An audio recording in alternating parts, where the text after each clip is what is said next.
नमस्कार, मैं हूं आशुतोष और आप देख रहे हैं सत्यहिंदी.com। सत्यहिंदी.com के खास कार्यक्रम आशुतोष की बात में आपका स्वागत है। आज अपने दर्शकों को थोड़ा पीछे लिए चलते हैं।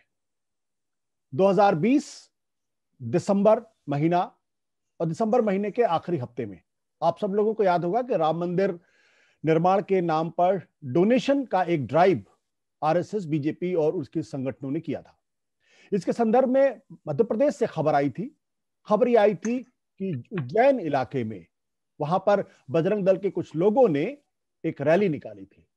उस रैली के दौरान झड़प हुई थी। आरोप दोनों तरफ से लगे थे। एक तरफ से आरोप यह लगा था कि दरअसल जिन लोगों ने रैली निकाली थी वो मुस्लिम डोमिनेटेड इलाके में रैली निकाली गई थी और वहां पर कुछ उत्तेजक भाषण दिए गए थे और उत्तेजक नारे लगाए थे। फिर आरोप यह भी लगा कि दरअसल इस रैली के ऊपर कुछ लोगों ने, जो अल्पसंख्यक तबके थे, उन्होंने पत्थरबाजियां भी की थी और उसके बाद कुछ गिरफ्तारियां हुई और कुछ मकानों को, जहां से पत्थर फेंके गए थे, उनके मकानों को ढाया भी गया था। इस पूरे मामले को लेकर बेहद कंट्रोवर्सी हुई थी। कहा यह गया था कि दरअसल मध्य प्रदेश का जो प्रशासन है उसने एक तरफा कार्रवाई की है। उसने सिर्फ अल्पसंख्यक तबके को ही निशाने पर लिया है। वहां के जो कलेक्टर महोदय थे और वहां का जो स्थानीय प्रशासन था, उसने साफ तौर पर कहा था कि इस तरीके की जानकारी तो मिली है कि कुछ उत्तेजक भाषण दिए गए हैं, लेकिन चूंकि हमारे पास कोई सबूत नहीं है इसलिए हम कोई कार्रवाई नहीं कर सकते हैं। लेकिन जिनके ऊपर पत्थर फेंकने के आरोप थे, उनके मकानों को ढहाया गया था। उस वक्त आरोप ये भी लगे थे कि उस इलाके में एक मस्जिद थी और मस्जिद के सामने भी उत्तेजक भाषण किए गए थे। इस पूरे मामले में मध्य प्रदेश सरकार का जो पूरा रवैया था वो संदेह के घेरे में था। आरोप गहरे लगे थे। इस पूरे मामले की जांच करने के लिए सिविल सोसाइटी की तरफ से एक ग्रुप, जो सिविल राइट एक्टिविस्ट आप कह सकते हैं, ये लोग मालवा के इलाके में गए, उज्जैन में गए। उन्होंने 3-4 दिन वहां पे लगाया। 9 से लेकर 13 फरवरी तक लोगों से बातचीत की, स्थानीय प्रशासन से बातचीत की, पुलिस प्रशासन से बातचीत की, वहां का जो अपना एडमिनिस्ट्रेशन है उससे बातचीत की, स्थानीय लोगों से बातचीत की, उन परिवारों से बातचीत की जिनके मकान ढहाए गए थे। उन लोगों से भी बात करने की कोशिश की गई जिनके ऊपर उत्तेजक भाषण देने के आरोप थे। आखिर क्या कुछ हुआ था, सच क्या था, इसी की आज पड़ताल करेंगे। और इस ग्रुप के एक सदस्य विभूति नारायण राय साहब इस वक्त हमारे साथ हैं। विभूति नारायण राय साहब का परिचय यह है कि वो उत्तर प्रदेश में डीजीपी रैंक के पद पर से रिटायर हुए। उसके बाद वो हिंदी विश्वविद्यालय वर्धा के वाइस चांसलर रहे और इन दिनों वो स्वतंत्र तौर पर लेखन भी कर रहे हैं। भारत के बड़े साहित्यकारों में उनका शुमार भी होता है। उनसे भी, तो वो भी इस टीम के साथ थे। उनसे बातचीत करते हैं। राय साहब, सबसे पहले तो हमारे दर्शकों को बताइए कि आप लोगों के वहां जाने का मकसद क्या था? देखिए, ये जो मध्य प्रदेश का मालवा क्षेत्र है, उसमें जैसे अभी आपने भूमिका में बताया कि उसमें बड़ी जिसे कह सकते हैं कि डिस्टर्बिंग किस्म की घटनाएं हुई थी, बहुत बेचैन करने वाली घटनाएं हुई थी। ये तो भारत में अक्सर हो जाता है, धार्मिक उन्माद में या सांप्रदायिक विद्वेष में सांप्रदायिक दंगे हो जाते हैं, पुलिस पर, प्रशासन पे आरोप भी लगते हैं। लेकिन वहां की घटनाएं इनसे भिन्न थी। वहां पर एक ऐसा पैटर्न दिखाई दे रहा था जो हम लोगों को सबको विचलित कर रहा था और अविश्वसनीय लग रहा था। इसलिए ये तय हुआ कि हम वहां जा करके जरा एक बार खुद देखें। जो हमने अखबारों में पढ़ा था, अपने मित्रों से फोन पे से बात की थी, या जो तथ्य इकट्ठे किए थे, उनसे बात बन नहीं रही थी। तो हम लोगों ने फैसला किया और हम गए।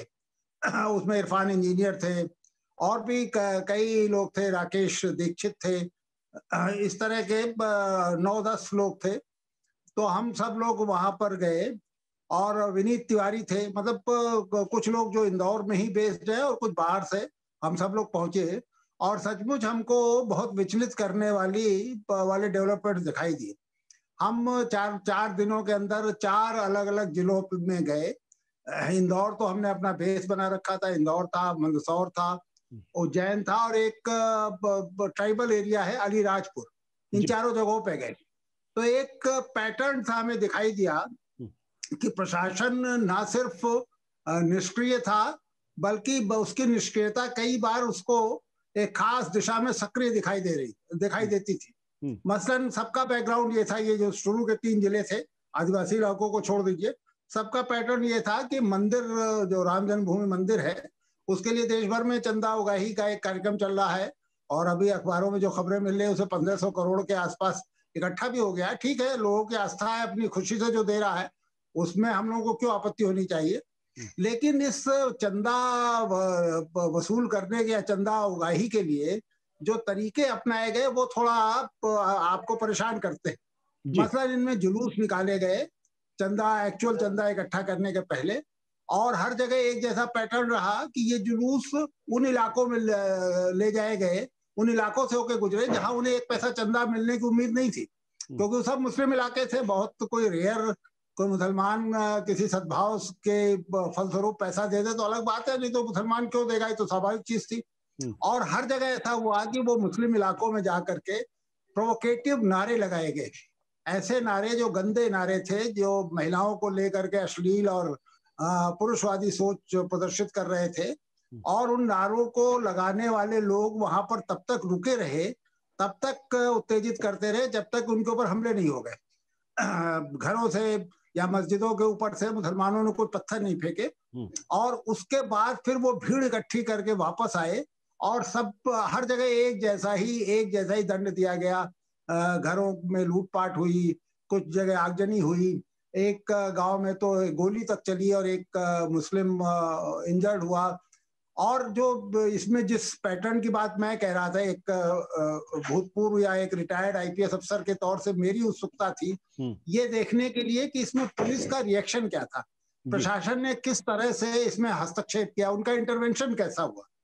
तो ये बड़ी चिंताजनक थी कि ये 3-4 चीजें स्पष्ट थी। जैसे हर जगह पुलिस को पता था कि अब कुछ होने जा रहा है, और हर जगह पुलिस पर्याप्त मात्रा में थी। एक जगह तो पुलिस ना सिर्फ संख्या बल में बहुत ज्यादा थी, बल्कि उसने एम्बुलेंस और फायर ब्रिगेड भी पहले से बुला रखी थी। लेकिन हर जगह ऐसा हुआ कि पुलिस ने कहीं भी बलवाइयों को रोकने का प्रयास नहीं किया, बल्कि मेरे लिए एक दुखद आश्चर्य था कि हर जगह जाकर के उन्होंने ये सलाह दी जो अल्पसंख्यक तबके के लोग थे कि वो अपने घर छोड़ के चले जाए, वो जंगल में जाके छिप जाए, वो खेतों में चले जाए, और जब ये भीड़ का रेला निकल जाए तब ये वापस आए। ये अपने आप में बड़ा एक आश्चर्यजनक था।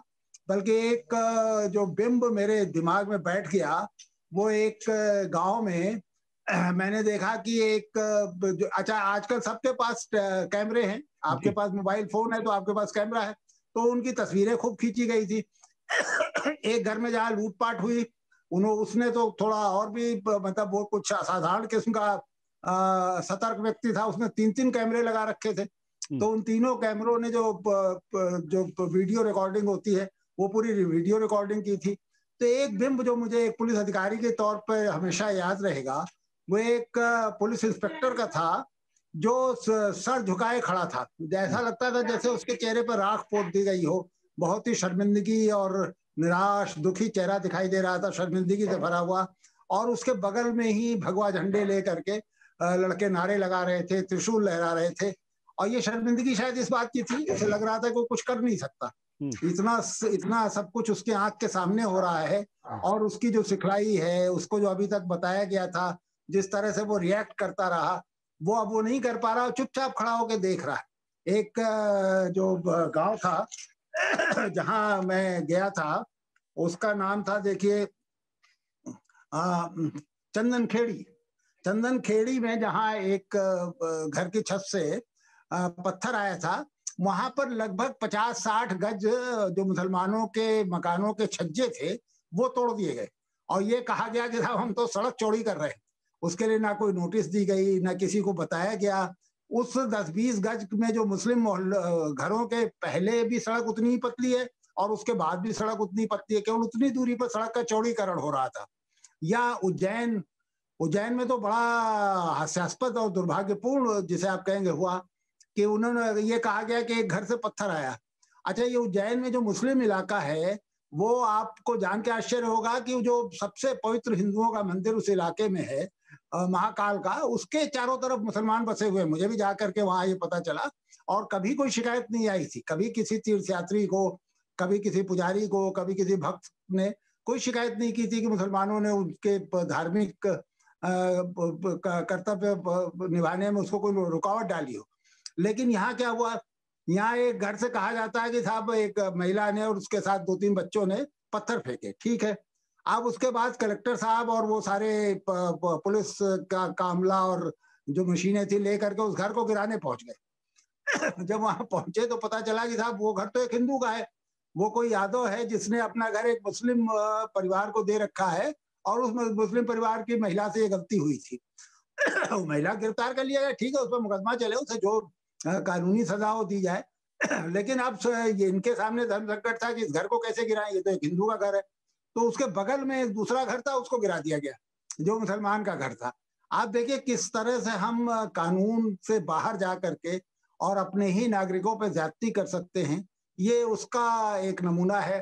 अलीराजपुर में दूसरी तरह की घटनाएं हुई। अलीराजपुर आदिवासी इलाका, वह ईसाई रहते हैं, ईसाइयों के कुछ परिवार हैं, गांव में रहते हैं। वो आए हम लोगों से मिलने, तो उन्होंने कहा कि साहब हर इतवार को वो प्रार्थना करते हैं, तो इतवार के पहले शनिवार को पुलिस आके उन्हें बता जाती है कि भाई कल तुम अगर प्रार्थना सभा करोगे तो तुम्हारे ऊपर हमला करेंगे लोग, इसलिए अच्छा है कि तुम उस समय भाग जाओ, जंगल में चले जाओ। तो ये जंगल में भाग जाने का या खेत में छिप जाने का जो नया पैटर्न बना है, जो पुलिस की सलाह का पैटर्न है, ये बहुत चिंताजनक है, क्योंकि पुलिस का ये काम नहीं है। जो आप का जो संविधान आपसे अपेक्षा करता है, जो हिंदुस्तान का कानून आपसे अपेक्षा करता है, जिसकी शपथ लेकर के आप अपनी पासिंग आउट परेड से बाहर निकलते हैं, वो तो ये है कि अगर आपके आंख के सामने किसी संपत्ति का या जीवन का नुकसान हो रहा है, तो आपको अपने जान पे खेल करके उसे बचाना चाहिए, और जो मैक्सिमम फोर्स हो सकती है, यानी आपके पास गोली चलाने के अधिकार है, आपके पास आंसू गैस छोड़ने के अधिकार है, लाठी चलाने के अधिकार है, इन सारे अधिकारों का इस्तेमाल करिए। ये हथियार आपको कोई जेवर के तौर पे थोड़ी ना दिए गए, ये तो इसीलिए दिए गए ना कि आप एक साधारण नागरिक की रक्षा कर सके। तो ये एक दुर्भाग्यपूर्ण बात थी कि पूरे उसमें चारों दिन हमको यही पैटर्न दिखाई दिया। हर जगह पुलिस के पास सूचना थी, हर जगह सफिशिएंट संख्या में पुलिस थी। मजेदार बात है कि पुलिस कहीं भी इनएडिकेट नहीं थी, बल्कि एक जगह जैसे मैंने बताया कि फायर ब्रिगेड और एम्बुलेंस भी पहले से तैयार थी, और हर जगह पुलिस ने जो अल्पसंख्यक समुदाय के लोग थे उन्हें ये सलाह दिया कि भाई तुम लोग हट जाओ रास्ते से, तुम लोग कोई विरोध मत करो, कोई प्रतिरोध मत करो, भाग जाओ यहाँ से। और हर जगह उनके भाग जाने के बाद भी उनकी संपत्ति का नुकसान हुआ, और 1-2 जगह तो वो जख्मी भी हुए। तो ये तो एक बहुत असाधारण किस्म की निष्क्रियता थी। एक अजीब तरह का पुलिस रेगुलेशन मध्य प्रदेश में बन रहा है। मैं एक आईपीएस अफसर की तरह के रूप में बहुत ही शर्मिंदगी महसूस कर रहा था, मैं यही कह सकता हूँ। जो आपकी बातचीत थी वो वहां के लोकल लोगों से थी, जो विक्टिम्स थे उनसे की थी? आपने पुलिस प्रशासन से भी बातचीत की थी, वहां के एडमिनिस्ट्रेशन से भी बातचीत की थी, या जिनको ऊपर बजरंग दल का होने का आरोप लगता है उनसे भी बातचीत की थी आपने? देखिए, हमने तो कोशिश की कि हम हर तबके से बात करें, मतलब नागरिकों में हिंदुओं और मुसलमानों दोनों के ग्रुपों से बात करें, और हमने बात की। उसमें वो लोग भी थे जिन्हें दोषी ठहराया गया था, वो भी थे जो पीड़ित थे, जिन्होंने एफआईआर दर्ज कराई थी। कई जगह क्रॉस एफआईआर हुई थी, तो दोनों पक्षों से बात की हमने वहां के पत्रकारों से बात की। हर जगह पत्रकारों से मिले, वहां की जो सिविल सोसाइटी थी उसके मेंबर से मिले। हर जगह हमने कोशिश की कि पुलिस अफसरों से उनका पक्ष भी सुना जाए, और एक जगह हमारी एसपी से मुलाकात भी हुई। एक आध जगह जहां पुलिस अफसर नहीं मौजूद थे, फोन करके मैंने कोशिश की कि अगर वो उपलब्ध हो तो हम उनसे जाके बात करें, और नहीं भी बात हो पाई तो हमारी कोशिश तो यही थी कि हम अक्रॉस द टेबल सभी से बात करके और खुले दिमाग से हम वहां पे अपना काम करें और जानकारियां हासिल करें। पुलिस के जिस एसपी से आपकी बातचीत हुई, उसका क्या पक्ष था, उनका क्या कहना था कि क्यों पुलिस ने कार्रवाई की? वो तो बड़ा मुझे बहुत शर्मिंदगी महसूस हुई, क्योंकि एक बहुत जूनियर अफसर था, 4-6 साल की सर्विस रही होगी। उसका एक मजेदार तर्क ये था कि उसने कहा था 26 जनवरी को दिल्ली में इतनी फोर्स थी और वो कहाँ रोक पाई। तो अब इस बात का इस तर्क का कोई जवाब नहीं दे सकता। मुझे थोड़ा उस अफसर के लिए दुख हो रहा था कि एक ऐसा अफसर ये जो अगले 20-25 साल आईपीएस में रहेगा, पुलिस की शीर्ष लीडरशिप पर जाएगा, वो अगर शुरू में ही इस तरह के तर्क दे रहा है तो फिर तो इस बेड़े का पता नहीं कौन मालिक है। तो ये एक थोड़ा दुखद अनुभव रहा। हाँ, आप म्यूट पे थे, इसलिए सुनाई नहीं दिया कुछ अश्लील नारे लगाए गए, और लेकिन पुलिस का ये कहना है, कलेक्टर का कहना है कि भाई अगर लगाए भी गए तो हमारे पास कोई सबूत नहीं है, अगर हमारे पास सबूत होंगे तो उनके खिलाफ कार्रवाई करेंगे। आपको क्या लगा, वो कार्रवाई करना नहीं चाहते थे या कार्रवाई करना नहीं चाहते थे? देखिए, जो अश्लील नारे थे वो मैं यहाँ दोहरा भी नहीं सकता। वो सब के सब उनकी वीडियो रिकॉर्डिंग थी। वो सब कई जगह तो पुलिस अफसरों के उपस्थिति में लगाए जा रहे थे, है ना। बच्चा बच्चा राम का, और आगे मैं नहीं अब लेना चाहता। तो वो ऐसा नहीं है कि वो कोई आएगा बताएगा, उनकी आंख खोल के दिखाएगा तब देखेंगे, ऐसा नहीं है। सबके वीडियो, अब तो आजकल टेक्नोलॉजी ने चीजें आसान कर दी है ना, आप हर चीज की रिकॉर्डिंग कर सकते हैं। और उन्होंने की, जो विक्टिम्स थे, जो पीड़ित थे, उन्होंने भरपूर इस्तेमाल किया टेक्नोलॉजी का। उन्होंने वीडियो फिल्में बनाई, और ये सारे चारों जगहों पर मैंने देखा कि वो वीडियो फिल्में उन्होंने हमें दिखाई। तो जाहिर है कि वो जो पुलिस, जो इन्वेस्टिगेशन के लिए जो एजेंसी होगी, उन्हें भी दिखाई होगी। और उनके मुकदमे नहीं लिखे। सबको ये शिकायत थी कि साहब घंटों बैठाए रखा गया, बड़ी मुश्किल से अगर 20 लोग अपने एफआईआर दर्ज कराना चाहते थे तो उसमें 5 लोगों की एफआईआर दर्ज हुई, जो हम कहते रहे वो नहीं लिखा गया। ये सारी तो खैर आम शिकायतें थी। तो ये कहना कि उन्हें बताया नहीं गया या उन्होंने सुना नहीं वो नारे, ये उचित नहीं है। जिस तरीके की छवि है शिवराज सिंह चौहान की, उनके बारे में कहा जाता है कि वो कट्टर छवि के व्यक्ति नहीं है, और अभी तक का उनका जो शासनकाल रहा है, कम से कम वो चौथे बार के मुख्यमंत्री हैं, कि उनके राज्य में उस तरीके का डिस्क्रिमिनेशन नहीं दिखाई दिया, ऐसा लोग कहते हैं वहां पे। आपको क्यों लगा कि इस बार इस तरीके का डिस्क्रिमिनेशन हुआ? दूसरा सवाल मेरा यह है कि पुलिस ने, आपने कहा कि जानबूझकर कार्रवाई नहीं की, ऐसा आपकी बात से मुझे लगता है, तो ऐसा क्यों?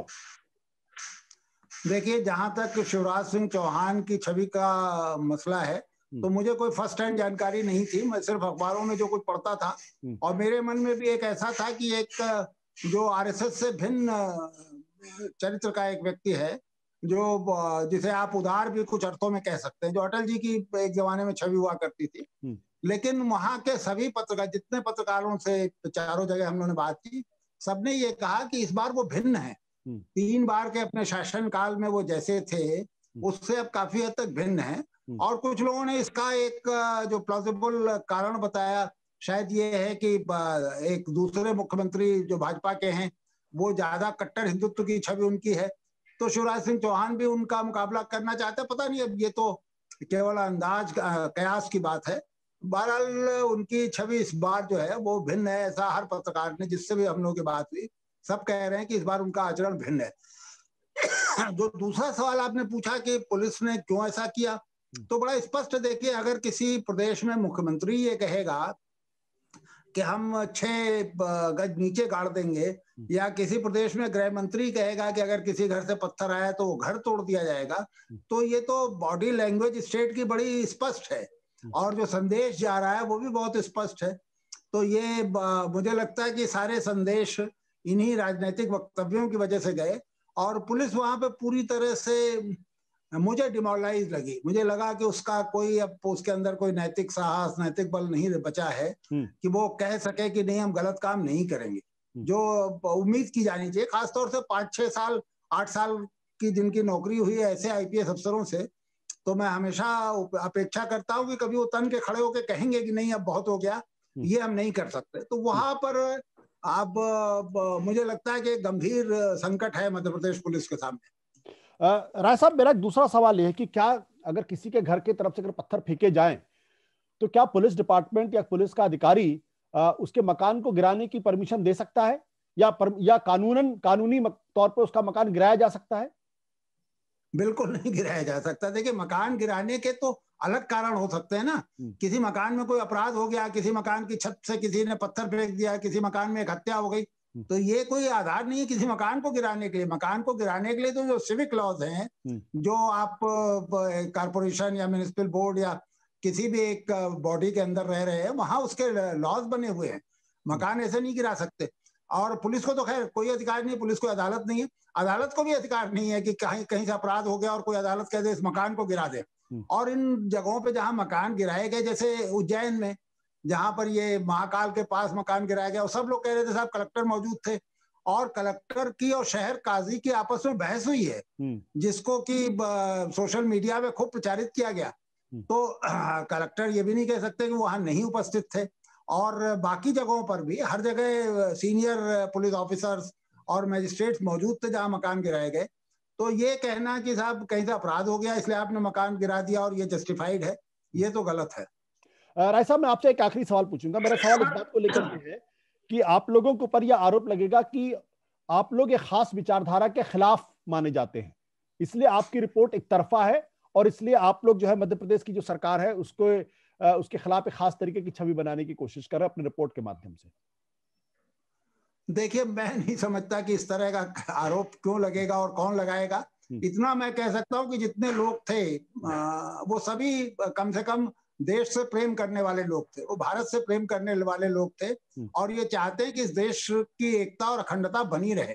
और सबका ये विश्वास है कि अगर इस देश में एक बड़े तबके को, जो हमारी बहुत बड़ी माइनॉरिटी है, आप सोचिए 15 करोड़ 20 करोड़ लोग हैं, अगर हम उनको सेकेंड रेट सिटीजन बनाने की कोशिश करेंगे, अगर हम उन्हें उनके साथ नाइंसाफी करेंगे, अगर हम उन्हें दुखी रखेंगे, तो ये देश की एकता के लिए नुकसानदेह होगा। तो बस हमारे बीच में अगर कोई कॉमन फैक्टर था तो यही था। हमारी उम्रें अलग अलग थी, हम अलग अलग क्षेत्रों से आए थे, अलग अलग धंधों में लगे हुए हैं, लेकिन एक कॉमन चीज थी कि हम सब इस देश से प्रेम करने वाले लोग थे और चाहते थे कि इस देश में किसी भी तबके को यह एहसास ना हो कि वो सेकेंड रेट सिटीजन है।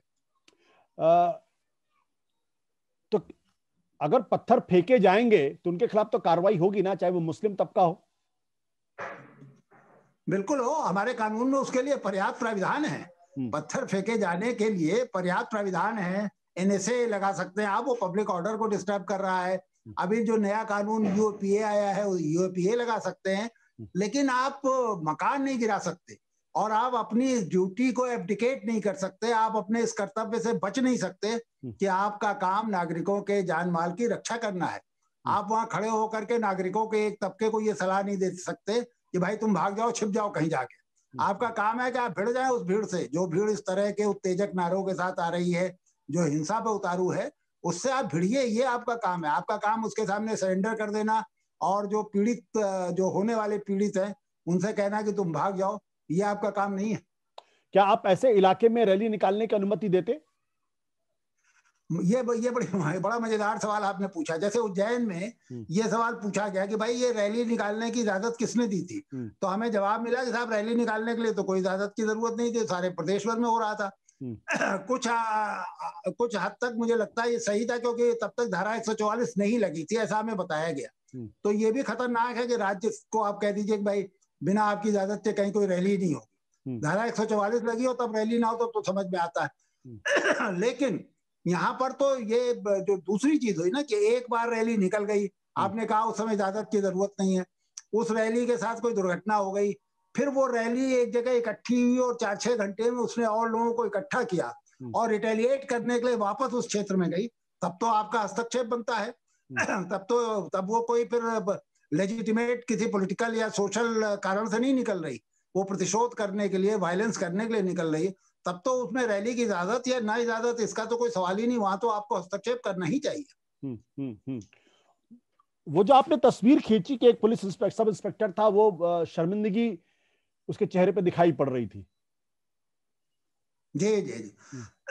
वो तो मैं कभी नहीं भूलूंगा, क्योंकि वो एक किसी लड़के ने अपने कैमरे से खींची थी, उसने 50 तस्वीरें खींची थी, उनमें इसी तस्वीर पे जाके मेरी नजर टिक गई, जिसमें एक इंस्पेक्टर, मैं चूंकि पुलिस वाला था मैं पहचान गया, 3 स्टार लगाए और लाल नीली फित्ती लगाए एक आदमी खड़ा है और वो सर झुकाए खड़ा है और उसके चेहरे पर जो वेदना है, जो शर्म है, ऐसा लगता है जैसे चेहरे पर राख पोत दी गई हो, इस तरह का चेहरा लेके खड़ा है। मैं फौरन समझ गया कि ये जो शर्मिंदगी है वो सिर्फ इस बात की शर्मिंदगी है कि उसने अपने 20-25 साल की नौकरी में बहुत सारी आलोचनाएं बर्दाश्त की होंगी, हमेशा प्रेस से और सिविल लिबर्टी, सिविल सोसाइटी से, पॉलिटिकल लोगों से, सबसे उसने आलोचनाएं और भर्त्सना झेली होगी।